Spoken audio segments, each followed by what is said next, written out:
News sa mga taga Pangasinan. Pangasinan Link Expressway. Second Expressway in Pangasinan uumpisahan na.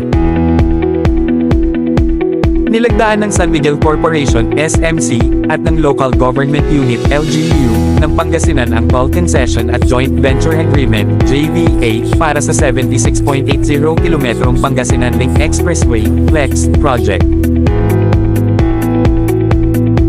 Ang proyekto, na magsisimula sa Tarlac, Pangasinan La Union Expressway, TPLEX, exit sa Binalonan, ay bahagi ng mas malaking plano ng SMC na palakasin ang mga road network sa Central at Northern Luzon.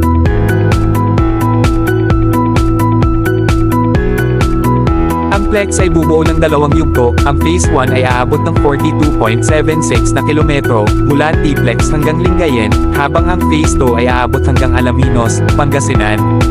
Optimistiko ang pamahalaang panlalawigan ng Pangasinan sa pagsulong ng ekonomiya na ay dudulot ng pagpapatupad ng 42.76 kilometro, KM, 4 na taong Pangasinan Link Expressway, FLEX, project.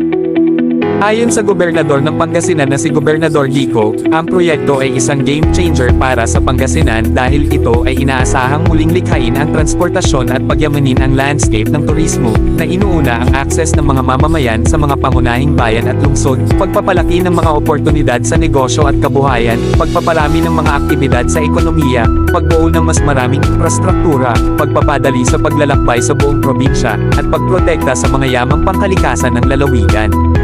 Kapag natapos na ang proyekto, sinabi ng gobernador na magbibigay ito ng mas maikling oras ng paglalakbay para sa mga turista, residente, at transporter mula Binalonan hanggang Lingayen para sa Phase 1 at Lingayen hanggang Alaminos City para sa Phase 2. Itong project na ito ay 34 billion pesos. At walang gasto sa gobyerno, walang subsidy ng gobyerno, o garantiya at gayunpaman, bibigyan ng San Miguel ang Pangasinan ng 70% na pagbabahagi, aniya, at idinagdag na ang SMHC ay namuhunan sa Pangasinan dahil ito ay isa sa mga pinaka-progresibong lalawigan ng Luzon. Sobrang sikat dito, Western Pangasinan, pero ang karamihan ng turista natin na manggagaling ng Manila napapagod pa dahil from TPLEX, Tarlac Pangasinan La Union Expressway, umabot pa ng 2 to 3 hours ang biyahe. So with this project, FLEX, makakat short na ang biyahe ng mga tao.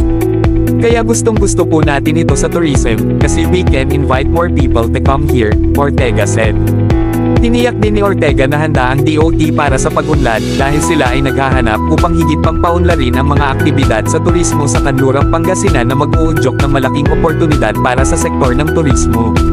Kilala na ang Western Pangasinan sa mga tourist spot nito, tulad ng 100 Islands National Park at Mangrove Eco Park sa Alaminos City, bird-watching activity sa Bandring Marine Protected Area sa bayan ng Bani, rock formations tulad ng Umbrella Rock of Agno, Giant Clam Norseri, Enchanted Cave, at talon sa bayan ng Bolinao, at ang mga puting buhangin na dalampasigan ng mga baybayin nito, bukod sa iba pa. Ano masasabi nyo sa proyekto na ito? Share your thoughts under the comment below.